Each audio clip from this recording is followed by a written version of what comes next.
नमस्कार दोस्तों, प्रतिबद्ध क्लासेस में आपका स्वागत है। दोस्तों, हम महिला पर्यवेक्षक के लिए आपके लिए लगातार एमसीक्यूज की सीरीज दे रहे हैं। इसी के तहत शिशु की प्रारंभिक देखभाल और शिक्षा से संबंधित ये 12वीं क्लास है। इसमें 50 प्रश्न हमने लिए हैं, आपके अभ्यास के लिए हैं। तो चलिए बिना देरी के जल्दी से जल्दी सीधे अभ्यास आरंभ करते हैं। दोस्तों, आज का हमारा पहला प्रश्न हमने लिया है, व्यक्तित्व को मापने के लिए 16 पीएफ प्रश्नावली किसने दी है। आपको इसमें ऑप्शन दिए हैं: ए गोल्डन ऑलपोर्ट, बी सेल्डन, सी आरबी कैटल और डी स्प्रेंजर। तो दोस्तों, इसका सही उत्तर ऑप्शन नंबर सी हो जाएगा, आरबी कैटल। 16 व्यक्तित्व कारक प्रश्नावली यानी जिसे 16 पीएफ भी कहा जाता है, यह व्यक्तित्व परीक्षण के लिए यह सामान्य व्यक्ति को मापने के लिए बनाया गया था। इसमें प्रश्नावली के जरिए किसी व्यक्ति के व्यक्तित्व से संबंधित 16 प्रमुख कारकों का पता लगाया जाता है। अगला प्रश्न है, बुद्धिमत्ता में त्रिउतर विकास का संबंध है। ऑप्शन दिया है आपको: ए कोई बुद्धि नहीं, बी मध्यम बुद्धि, सी उच्च मंद और डी मंद। तो दोस्तों, इसका सही उत्तर हो जाएगा ऑप्शन नंबर सी, बुद्धिमत्ता में त्रिउतर विकास का संबंध जो है उच्च मंद से है। अगला प्रश्न देखेंगे, निम्नलिखित में से कौन सा बुद्धि का घटक नहीं है। आपको ऑप्शन दिए हैं: ए तार्किक चिंतन, बी व्यावसायिक रुचियां, सी स्मृति और डी अनुभवों से सीखना। तो इसका सही उत्तर ऑप्शन नंबर बी हो जाएगा। बुद्धि का घटक व्यावसायिक रुचियां नहीं है, बल्कि तार्किक चिंतन, स्मृति और अनुभव से सीखना बुद्धि का घटक में शामिल है। अगला प्रश्न देखेंगे, बुनियादी स्तर पर मातृभाषा में शिक्षा देना बेहतर है क्योंकि यह क्या करता है। ऑप्शन ए बच्चों में आत्मविश्वास का विकास करेगा, बी अधिगम को सरल बनाएगा, सी बौद्धिक विकास में सहायता करेगा और डी प्राकृतिक वातावरण में बच्चों को सीखने में सहायता करेगा। सही उत्तर इसका ऑप्शन नंबर डी हो जाएगा। बुनियादी स्तर पर मातृभाषा में शिक्षा देना बेहतर है क्योंकि यह प्राकृतिक वातावरण में बच्चों को सीखने में सहायता करेगा। अगला प्रश्न है, बालक का विकास परिणाम है। ऑप्शन है: ए वंशानुक्रम, बी वातावरण का, सी वंशानुक्रम तथा वातावरण की अंतःक्रिया का और डी आर्थिक कारकों का। तो दोस्तों, सही उत्तर इसका ऑप्शन नंबर सी हो जाएगा। बालकों का विकास परिणाम है वंशानुक्रम तथा वातावरण की अंतः प्रक्रिया का। अगला प्रश्न है, बुद्धिमापन को प्रारंभ करने का श्रेय किसे दिया जाता है। आपको ऑप्शन दिया है: ए अल्फ्रेड बिने, बी टर्मन, सी कैटल और डी गॉल्टन। तो दोस्तों, सही उत्तर इसका ऑप्शन नंबर ए हो जाएगा। अल्फ्रेड बिने जो है उन्होंने 1900 के दशक में बुद्धिमापन का आरंभ किया था और इन्होंने इसके अलावा इनके एक सहयोगी भी थे, हेनरी साइमन। इन्होंने भी इसी दौरान बुद्धिमापन में मदद की थी। अगला प्रश्न देखेंगे, लाडली बहना योजना के तहत मध्य प्रदेश सरकार हितग्राहियों को कितने रुपए की राशि हस्तांतरित करती है। ऑप्शन ए 1500, बी 1350, सी 1250 और डी 1450। तो दोस्तों, सही उत्तर इसका ऑप्शन नंबर सी हो जाएगा, 1250 रुपये हस्तांतरित करती हैं। मुख्यमंत्री लाडली बहना योजना के तहत हर माह प्रदेश की लाखों करोड़ों बहनाओं को 1250 रुपये की राशि दी जाती है। इस योजना के तहत 21 वर्ष से लेकर 60 वर्ष तक की शादीशुदा महिलाओं को फ़ायदा मिलता है और 2023 में मध्य प्रदेश के पूर्व मुख्यमंत्री श्री शिवराज सिंह चौहान जी के द्वारा यह आरंभ किया गया था। अगला प्रश्न हम देखेंगे, एड्स की रोकथाम के लिए क्या उपाय उचित है। ऑप्शन ए गर्भ निरोधक गोली का इस्तेमाल, बी माला डी का इस्तेमाल, सी कंडोम का इस्तेमाल और डी नसबंदी। तो दोस्तों, इसका सही उत्तर है ऑप्शन नंबर सी, कंडोम का इस्तेमाल। एड्स की रोकथाम के लिए कंडोम का इस्तेमाल करना जरूरी होता है। अगला प्रश्न है, एक बच्चा किस तरह का विद्यार्थी है जो विषय से संबंधित भौतिक गतिविधियां करते हुए सबसे अच्छा सीखता है। ऑप्शन ए श्रव्य, बी पठन लेखन, सी दृश्य और डी गति संवेदी। तो इसमें पूछा है, एक बच्चा किस तरह का विद्यार्थी है जो विषय से संबंधित भौतिक गतिविधियां करते हुए सबसे ज़्यादा जल्दी और सबसे अच्छा सीखता है। सही उत्तर इसका ऑप्शन नंबर डी हो जाएगा, ऐसा बच्चा गति संवेदी बच्चा कहलाएगा। अगला प्रश्न है, व्यक्तिगत शिक्षा कार्यक्रम की योग्यता किस संदर्भ में बनाई जाती है।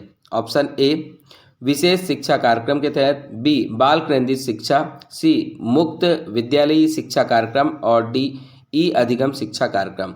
तो दोस्तों इसका सही उत्तर हो जाएगा ऑप्शन नंबर बी, बाल केंद्रित शिक्षा। व्यक्तिगत शिक्षा कार्यक्रम की योग्यता बाल केंद्रित शिक्षा के अंतर्गत बनाई जाती है। अगला प्रश्न है, बाल केंद्रित शिक्षा शास्त्र का अर्थ है। ऑप्शन ए, बच्चों के अनुभव और उनकी आवाज़ को प्रमुखता देना। बी, शिक्षक द्वारा बच्चों को आदेश देना कि क्या किया जाना चाहिए। सी, निर्धारित सूचना का अनुसरण करने में बच्चों को सक्षम बनाना। और डी, कक्षा में सारी बातें सीखने के लिए शिक्षक का आगे होना। तो दोस्तों बाल केंद्रित शिक्षा का अर्थ हो जाएगा बच्चों के अनुभव और उनकी आवाज़ को प्रमुखता देना। ऑप्शन नंबर ए इसका सही उत्तर होगा। अगला प्रश्न है, जोन ऑफ प्रोक्सिमल डेवलपमेंट का किसके द्वारा वर्णन किया गया। ऑप्शन ए, वाइगोत्स्की, बी, पियाजे, सी, ब्रूनर और डी, कोलबर्ग। तो दोस्तों सही उत्तर इसका ऑप्शन नंबर ए होगा। जोन ऑफ प्रोक्सिमल डेवलपमेंट का जो वर्णन है वो वाइगोत्स्की के द्वारा किया गया, जिसे ZPD के नाम से भी जानते हैं। यह एक मनोवैज्ञानिक अवधारणा है। यह बताती है कि बच्चा अपने दम पर क्या कर सकता है और दूसरों की मदद से क्या कर सकता है। इस अवधारणा को 1920 में वाइगोत्स्की के द्वारा लाया गया था। अगला प्रश्न देखेंगे, पियाजे के अनुसार बच्चा अमूर्त स्तर पर चिंतन, बौद्धिक क्रियाएं और समस्या समाधान किस अवस्था में करने लगता है। ऑप्शन ए, पूर्व संक्रियात्मक अवस्था 2 से 7 वर्ष। बी, मूर्त संक्रियात्मक अवस्था 7 से 11 वर्ष। सी, औपचारिक संक्रियात्मक अवस्था 11 से 15 वर्ष। और डी, संवेदी पेशी अवस्था 0 से 2 वर्ष। तो दोस्तों इसका सही उत्तर ऑप्शन नंबर सी होगा। औपचारिक संक्रियात्मक अवस्था 11 से 15 वर्ष के दौरान बच्चा अमूर्त स्तर पर चिंतन, बौद्धिक क्रियाएं और समस्या समाधान करने लगता है। अगला प्रश्न है, सीखने के नियम किसके द्वारा प्रतिपादित किए गए।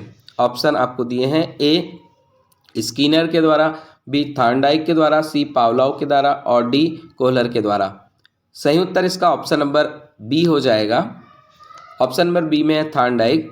थॉर्नडाइक एक अमेरिकी मनोवैज्ञानिक थे और इन्होंने प्रयास और त्रुटि का सिद्धांत भी अलग से दिया था।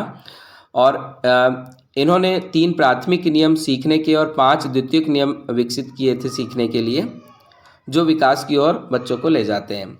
अगला प्रश्न हम देखेंगे, परिवार एवं पड़ोस बच्चों के सामाजिकरण की क्या है। ऑप्शन ए, प्राथमिक एजेंसियां हैं। बी, मध्य एजेंसियां हैं। सी, द्वितीयक एजेंसियां हैं। और डी, मनोवैज्ञानिक एजेंसियां हैं। सही उत्तर इसका ऑप्शन नंबर ए हो जाएगा। परिवार एवं पास पड़ोस बच्चों के सामाजिकरण की प्राथमिक एजेंसियां हैं। अगला प्रश्न है, किस चरण में बच्चों में संरक्षण का सिद्धांत विकसित होता है। ऑप्शन ए, मूर्त संक्रियात्मक अवस्था। बी, पोस्ट औपचारिक अवस्था। सी, पूर्व संक्रियात्मक अवस्था। और डी, औपचारिक संक्रियात्मक अवस्था। तो दोस्तों सही उत्तर ऑप्शन नंबर ए हो जाएगा। मूर्त संक्रियात्मक अवस्था में बच्चों में संरक्षण का सिद्धांत विकसित होता है। अगला प्रश्न है, कोलबर्ग के नैतिक विकास के सिद्धांत के अनुसार निम्न अवस्था में लोगों की आशा तथा इच्छाएं पूरी करने के संदर्भ में सही या गलत निर्णय लेता है। ऑप्शन ए, अवस्था 1, बी, अवस्था 2, सी, अवस्था 3 और डी, अवस्था 5। सही उत्तर ऑप्शन नंबर सी हो जाएगा। अवस्था 3 में कोलबर्ग के नैतिक विकास के सिद्धांत के अनुसार लोगों की आशाएं तथा इच्छा पूरी करने के संदर्भ में सही या गलत निर्णय लेता है। अगला प्रश्न देखते हैं, पियाजे के विकास को नियंत्रित करने वाले जैविक कारकों को महत्व दिया, जबकि वाइगोत्स्की ने इसके महत्व का कारण बताया। तो आपको ऑप्शंस दिए हैं, ए, चिंतन प्रक्रिया, बी, सामाजिक संपर्क, सी, भौतिक कारक और डी, पर्यावरणीय कारक। तो दोस्तों सही उत्तर ऑप्शन नंबर बी हो जाएगा। वाइगोत्स्की ने इसके महत्व का सामाजिक संपर्क का कारण बताया था। अगला प्रश्न देखेंगे, बाल केंद्रित शिक्षा के अंतर्गत क्या सम्मिलित नहीं है। आपको ऑप्शन दिया है, ए, गृह कार्य प्रदान करना। बी, बालक को प्रश्न पूछने के लिए प्रेरित करना। सी, बालक के अनुभव को प्राथमिकता प्रदान करना। और डी, बालक की सृजनात्मकता को बढ़ावा देना। तो दोस्तों इसका सही उत्तर ऑप्शन नंबर ए हो जाएगा। बालक केंद्रित शिक्षा के अंतर्गत गृह कार्य प्रदान करना सम्मिलित नहीं है। इसमें बालकों को प्रश्न पूछने के लिए प्रेरित करना, बालकों के अनुभव को प्राथमिकता प्रदान करना और बालक की सृजनात्मकता को बढ़ावा देना इसमें शामिल होता है। अगला प्रश्न देखते हैं, बाल्यावस्था के दौरान मित्रता किस प्रकृति की होती है? ऑप्शन ए संस्कृति विज्ञानी, बी समावेशी, सी अभिभावकी और डी समलैंगिक। तो दोस्तों इसका सही उत्तर ऑप्शन नंबर डी हो जाएगा, समलैंगिक। बाल्यावस्था के दौरान मित्रता समलैंगिक प्रकृति की होती है। अगला प्रश्न देखते हैं, विकास हमेशा बच्चे की उम्र से मेल खाता है, यह सिद्धांत के कारण, यह किस सिद्धांत के कारण होता है? ऑप्शन ए निरंतरता, बी एक समान पैटर्न, सी एकीकरण और डी वैयक्तिक भिन्नता। तो दोस्तों इसका सही उत्तर हो जाएगा ऑप्शन नंबर बी एक समान पैटर्न। विकास हमेशा बच्चे की उम्र से मेल खाता है, यह विकास के एक समान पैटर्न के सिद्धांत के कारण होता है। अगला प्रश्न देखेंगे, सृजनशीलता मौलिक परिणामों को अभिव्यक्त करने की मानसिक क्रिया है। ऑप्शन ए दिया है क्रो एंड क्रो, ये किसने कहा है बताना है। ऑप्शन ए है क्रो एंड क्रो, बी है जेम्स ड्रेवर, सी रॉस और डी स्किनर। तो दोस्तों सही उत्तर ऑप्शन नंबर ए हो जाएगा इसका। सृजनशीलता मौलिक परिणामों को अभिव्यक्त करने की मानसिक क्रिया है, ये क्रो एंड क्रो ने कहा था। अगला प्रश्न है, निम्नलिखित में से कौन सा समूह सृजनात्मकता के तत्वों के संबंध में सही है? तो आपको बताना है सृजनात्मकता के तत्वों के संबंध में कौन सा समूह सही है। ऑप्शन ए है प्रवाह, विविधता, मौलिकता और सहकारिता, बी है प्रवाह, विविधता, मौलिकता और विस्तारण, सी है बारंबारता, विविधता, मौलिकता और विस्तारण और डी है प्रवाह, व्यवहार्यता, मौलिकता और विस्तारण। तो दोस्तों सृजनात्मकता के तत्वों के संबंध में ऑप्शन नंबर 20 का करेक्ट आएगा। इसमें आता है प्रवाह, विविधता, मौलिकता और विस्तारण। अगला प्रश्न है, निम्नलिखित में से कौन उत्कृष्ट मोटर कौशल का उदाहरण है? ऑप्शन ए चढ़ना, बी कुचाले मारना, सी दौड़ना और डी लिखना। तो दोस्तों जो उत्कृष्ट मोटर कौशल होते हैं उसमें हाथ, आँख और मस्तिष्क के बीच में समन्वय करके छोटे छोटे काम करने की दक्षता होती है। तो ये आपको बताना है ये किस कौशल का कौन सा उदाहरण है। तो इसका सही उत्तर हो जाएगा ऑप्शन नंबर डी लिखना। लिखना एक उत्कृष्ट मोटर कौशल का उदाहरण है। इसे फाइन मोटर कौशल भी कहते हैं और यह कौशल ज़्यादातर बचपन में विकसित होते हैं लेकिन जीवन भर विकसित होते रहते हैं। तो इसमें सीढ़ी चढ़ना, खड़े होना इत्यादि भी आता है। अगला प्रश्न देखेंगे, मनोविज्ञान के अनुसार बाल विकास की कौन सी अवस्था सबसे जटिल व कठिन है? ऑप्शन ए शैशव अवस्था, बी किशोरावस्था, सी बाल्यावस्था और डी उपयुक्त में से कोई नहीं। तो दोस्तों इसका सही उत्तर ऑप्शन नंबर बी हो जाएगा। मनोविज्ञान के अनुसार बाल विकास की किशोर अवस्था सबसे जटिल व कठिन अवस्था है। अगला प्रश्न देखेंगे, एक व्यक्ति मांसपेशियों का उपयोग करना सीखता है और इसके कारण एक कौशल प्राप्त करता है। ऑप्शन ए परिपक्वता का, बी शिक्षक, सी दोस्त और डी अभिभावकों का जोर।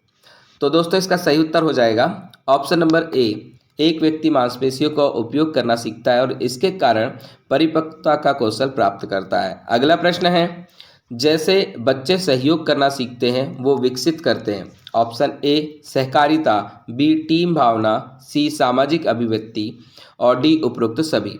तो दोस्तों सही उत्तर ऑप्शन नंबर डी होगा इसमें। जैसे बच्चे सहयोग करना सीखते हैं वो विकसित करते हैं सहकारिता, टीम भावना और सामाजिक अभिव्यक्ति, ये तीनों ही। अगला प्रश्न है, निम्न में सृजनात्मकता से संबंधित नहीं है। ऑप्शन ए मौलिकता, बी प्रवाह, सी मितव्ययिता और डी उपयोगिता। तो इसका सही उत्तर ऑप्शन नंबर सी हो जाएगा। मितव्ययिता जो है वो सृजनात्मकता से संबंधित नहीं है। अगला प्रश्न है, शिक्षा का अधिकार है। ऑप्शन ए मौलिक अधिकार, बी कानूनी अधिकार, सी सामाजिक अधिकार और डी सांविधिक अधिकार। तो इसका सही उत्तर ऑप्शन नंबर ए हो जाएगा। शिक्षा का अधिकार संविधान के 86 संशोधन अधिनियम 2002 के द्वारा 21A में जोड़ा गया था और इसके तहत ये शिक्षा का मौलिक अधिकार बन चुका था। इसके तहत 6 से 14 वर्ष के सभी बालकों के लिए निःशुल्क और अनिवार्य शिक्षा के लिए राज्य उपबंध करेगा। और इसी के तहत 2009 में आपने RTE के बारे में जानकारी ली है, ठीक है। शिक्षा का अधिकार आया था। अगला प्रश्न देखेंगे, निम्नलिखित में से किस अवस्था में बच्चे अपने समवयस्क समूह के सक्रिय सदस्य हो जाते हैं? ऑप्शन ए किशोर अवस्था, बी प्रौढ़ावस्था, सी पूर्व बाल्यावस्था और डी बाल्य अवस्था। तो दोस्तों सही उत्तर इसका ऑप्शन नंबर ए हो जाएगा। किशोर अवस्था में बच्चे अपने समवयस्क समूह के सक्रिय सदस्य बनते हैं। अगला प्रश्न है, बच्चों में प्रभावशीलता डैश डैश के कारण हो सकती है। तो किस कारण हो सकती है बताना है। ऑप्शन ए एक संसाधन समृद्ध वातावरण के कारण, बी सफल माता पिता, सी एक अनुशासित दिनचर्या और डी आनुवांशिकता और वातावरण के बीच एक अंतःक्रिया। तो दोस्तों सही उत्तर ऑप्शन नंबर डी हो जाएगा। बच्चों में प्रभावशीलता आनुवांशिकता और वातावरण के बीच एक अंतःक्रिया के कारण हो सकती है। अगला प्रश्न है, सीखे हुए ज्ञान कौशल या विषय का अन्य परिस्थितियों में उपयोग करने को कहते हैं। ऑप्शन ए सीखने का स्थानांतरण, बी प्रेरणा, सी भगनाशा और डी चिंता। इसका सही उत्तर हो जाएगा ऑप्शन नंबर ए सीखने का स्थानांतरण। तो सीखे हुए ज्ञान कौशल या विषय का अन्य परिस्थितियों में उपयोग करने को कहते हैं सीखने का स्थानांतरण। अगला प्रश्न है, अधिगम में प्रयत्न व भूल के सिद्धांत का प्रतिपादन किसने किया? ऑप्शन ए हेगार्टी, बी हल, सी थॉर्नडाइक और डी पावलोव। कुछ देर पहले हमने इस विषय में बात की थी। सही उत्तर इसका ऑप्शन नंबर सी हो जाएगा। प्रयत्न व भूल का सिद्धांत का प्रतिपादन थॉर्नडाइक ने किया है। अगला प्रश्न है, चिंतनशील सोच की चर्चा इनमें से किसने की है? Option A John Dewey, B Ross, C Woodsworth और डी है ड्रेवर। तो दोस्तों सही उत्तर इसका ऑप्शन नंबर ए हो जाएगा। जॉन डेवी ने चिंतनशील सोच की चर्चा की है। चिंतनशील सोच अपने विचारों अनुभव और कार्यों का विश्लेषण करके गहरी समझ हासिल करने की प्रक्रिया का नाम है। अगला प्रश्न है, ब्रेल लिपि के जनक हैं। Option A Charles Braille, B Barrier Braille, C Ross Braille और डी लुई ब्रेल। तो दोस्तों ये जो दिव्यांग छात्र होते हैं जो आंखों से देख नहीं पाते उनके लिए ब्रेल लिपि लाई गई थी और इसके जनक है option number D Louis Braille. इस पद्धति का आविष्कार 1821 में एक ये नेत्रहीन फ्रांसीसी लेखक थे, इन्होंने किया था। अगला प्रश्न देखेंगे, व्यक्तित्व परीक्षण निम्न होना चाहिए। ऑप्शन ए लिंग पक्षपाती, बी अधिक से अधिक प्रश्न वाला, सी विश्वसनीय और वैध, डी नवाचारी। तो दोस्तों इसका सही उत्तर हो जाएगा ऑप्शन नंबर सी व्यक्तित्व परीक्षण विश्वसनीय और वैध होना चाहिए। अगला प्रश्न है, भाषा अवबोधन के संबद्ध विकार हैं। ऑप्शन ए भाषाघात, बी चलाघात, सी पठन वैकल्य और डी वाक संबद्ध रोग। तो दोस्तों सही उत्तर हो जाएगा भाषा अवबोधन से संबद्ध विकार भाषाघात होगा। ऑप्शन नंबर ए इसका सही है। अगला प्रश्न है, निम्न में से कौन सा सीखने के नियम में शामिल नहीं है? ऑप्शन ए तत्परता, बी अभ्यास, सी खेल और डी प्रभाव। सही उत्तर ऑप्शन नंबर सी हो जाएगा। सीखने के नियम में खेल शामिल नहीं है, तत्परता अभ्यास और प्रभाव इसमें सम्मिलित है। अगला प्रश्न देखते हैं, पावलोव के प्रयोग में कृत्रिम उद्दीपक है। ऑप्शन ए भोजन, बी घंटी, सी लार और डी कुत्ता। दोस्तों सही उत्तर इसका ऑप्शन नंबर बी हो जाएगा। पावलोव के प्रयोग में कृत्रिम उद्दीपक के रूप में घंटी काम करता है। अगला प्रश्न है, बुद्धि का तरल मोजेक मॉडल किसने दिया था? Option A Cattell, B Guilford, C Thurstone और डी स्पीयरमैन। सही उत्तर ऑप्शन नंबर ए हो जाएगा। बुद्धि का तरल मोजेक मॉडल कैटल ने दिया था। अगला प्रश्न है, पियाजे के अनुसार बौद्धिक विकास दुनिया के अनुकूल के माध्यम से होता है। यह किसके माध्यम से होता है? ऑप्शन ए अवशोषण और समायोजन, बी संप्राप्ति और सहसंबंध, सी आत्मसात्करण और समायोजन और डी आत्मसात्करण और परिस्थिति अनुकूलन। तो दोस्तों सही उत्तर हो जाएगा ऑप्शन नंबर सी आत्मसात्करण और समायोजन के माध्यम से दुनिया का जो बौद्धिक विकास होता है। अगला प्रश्न देखेंगे, वैयक्तिक शिक्षार्थी एक दूसरे से भिन्न होते हैं। ऑप्शन ए विकास क्रम में, बी विकास की सामान्य क्षमता में, सी बुद्धि एवं विकास के सिद्धांतों में और डी विकास की दर में। तो सही उत्तर ऑप्शन नंबर डी हो जाएगा। व्यक्तित्व शिक्षार्थी एक दूसरे से विकास की दर में भिन्न होते हैं। अगला प्रश्न है, विकास के परिप्रेक्ष्य में समय के साथ होने वाले परिवर्तनों में निम्न में क्या शामिल है? ऑप्शन ए अनुक्रम, बी दर, सी रूप और डी इनमें से कोई नहीं। सही उत्तर ऑप्शन नंबर बी हो जाएगा। विकास के परिप्रेक्ष्य में समय के साथ होने वाले परिवर्तन में दर शामिल है। अगला प्रश्न है, जिस प्रक्रिया में व्यक्ति दूसरों के व्यवहार को देखकर सीखता है, ना कि प्रत्यक्ष अनुभव को, क्या कहा जाता है? ऑप्शन ए सामाजिक अधिगम, बी अनुबंधन, सी प्रायोगिक अधिगम और डी आकस्मिक अधिगम। सही उत्तर ऑप्शन नंबर ए हो जाएगा। जिस प्रक्रिया में व्यक्ति दूसरों के व्यवहार को देखकर सीखता है, ना कि प्रत्यक्ष अनुभव को, उसे सामाजिक अधिगम कहा जाता है। अगला प्रश्न है, क्लासिकल कंडीशनिंग यानी चिर प्रतिष्ठित प्रानुकूलन या शास्त्रीय अनुबंधन निम्न में से किसके द्वारा विकसित किया गया है? Option A Bandura, B Pavlov, C Kohler और डी पियाजे। इसका सही उत्तर हो जाएगा ऑप्शन नंबर बी पावलोव, यानी क्लासिकल कंडीशनिंग का जो सिद्धांत है वो पावलोव के द्वारा विकसित है। अगला प्रश्न है, संरचनावादी उपागम बताता है कि किसके ज्ञान की संरचना के लिए अत्यंत आवश्यक है? ऑप्शन ए अनुबंधन, बी दंड, सी यंत्रवत याद करना और डी विद्यार्थी का पूर्व ज्ञान। तो दोस्तों इसका सही उत्तर हो जाएगा ऑप्शन नंबर डी विद्यार्थी का पूर्व ज्ञान। संरचनावादी उपागम बताता है कि विद्यार्थी का पूर्व ज्ञान की संरचना के लिए अत्यंत आवश्यक है। अगला प्रश्न देखते हैं, जैसे बच्चे सहयोग करना सीखते हैं वो विकसित करते हैं? ए सहकारिता, बी टीम भावना, सी सामाजिक अभिव्यक्ति और डी उपयुक्त सभी। तो दोस्तों इसका सही उत्तर ऑप्शन नंबर डी हो जाएगा, उपयुक्त सभी। यानी जैसे बच्चे सहयोग करना सीखते हैं वो सहकारिता, टीम भावना और सामाजिक अभिवृत्ति को विकसित करते हैं। अगला प्रश्न है, सृजनात्मकता की पहचान होती है? ऑप्शन ए पुराने व्यवहार से, बी चित्रकला से, सी संगीत से और डी नवीन परिणाम से। सही उत्तर ऑप्शन नंबर डी हो जाएगा। सृजनात्मकता की जो पहचान होती है वो नवीन परिणाम से होती है। अगला प्रश्न है, पियाजे के अधिगम के संज्ञानात्मक सिद्धांत के अनुसार वह प्रक्रिया जिसके द्वारा संज्ञानात्मक संरचना को संशोधित किया जाता है कहलाती है? ऑप्शन ए प्रत्यक्षण, बी समायोजन, सी समावेशन और डी स्कीमा। तो दोस्तों इसका सही उत्तर हो जाएगा ऑप्शन नंबर बी समायोजन कहलाती है। पियाजे के अधिगम के संज्ञानात्मक सिद्धांत के अनुसार वह प्रक्रिया जिसके द्वारा संज्ञानात्मक संरचना को संशोधित किया जाता है समायोजन कहलाती है। अगला प्रश्न है, व्यवहार में होने वाले स्थायी परिवर्तन जो अभ्यास के कारण होते हैं को कहा जाता है? ऑप्शन ए सीखना, बी सोचना, सी क्रिया करना और डी कल्पना करना। तो दोस्तों इसका सही उत्तर हो जाएगा ऑप्शन नंबर ए सीखना कहलाता है। व्यवहार में होने वाले स्थायी परिवर्तन जो अभ्यास के कारण होते हैं को सीखना कहते हैं। तो दोस्तों ये आज का हमारा अंतिम अभ्यास प्रश्न था। इसी तरह के अभ्यास प्रश्नों के लिए आप हमारे साथ लगातार जुड़े रहें और अपना निरंतर अभ्यास जारी रखें। धन्यवाद। जय हिंद।